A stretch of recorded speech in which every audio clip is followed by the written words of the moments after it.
plaas, langs die pad na Ventersdorp.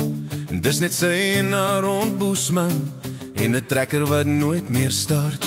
Sy sit soggens op die stoep met haar Bybel en haar breiwerk, en sy praat nog soms met oom Piet asof hy net gou winkel toe is.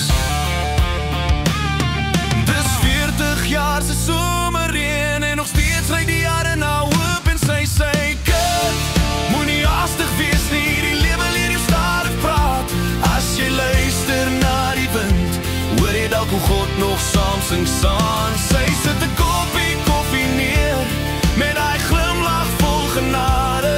Dis Lena se plaas waar die wêreld nog stadig asemhaal.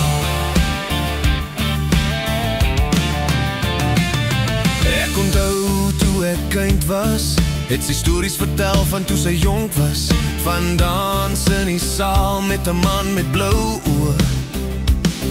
Wat beloof het hy kom terug met 'n ring, maar oorlog vat sy eie mense en beloftes raak verlore in sand. Sy het nooit weer getrou nie, net die Here in die land. En elke jaar in die herfst sang sy foto teen die murigheid, en sy sê kind, moenie haastig wees nie, die lewe leer jou stadig praat. As jy luister na die wind, hoor jy dalk hoe God nog saam sing saam. Sy sit 'n koppie koffie neer met hy glimlach vol genade. Dis Lena se plaas waar die wêreld nog stadig asemhaal.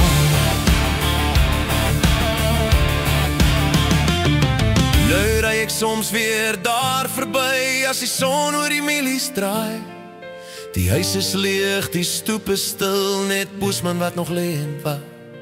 En ek hoor haar stem in die wind, so sag soos gebed oor land.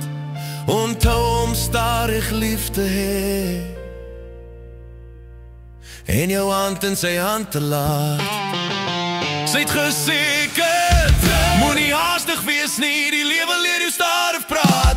As jy luister na die wind, hoor jy dalk hoe God nog saam sing saans. En elke keer as ek daar langs ry, weet ek sy's nog daar in haar vrede.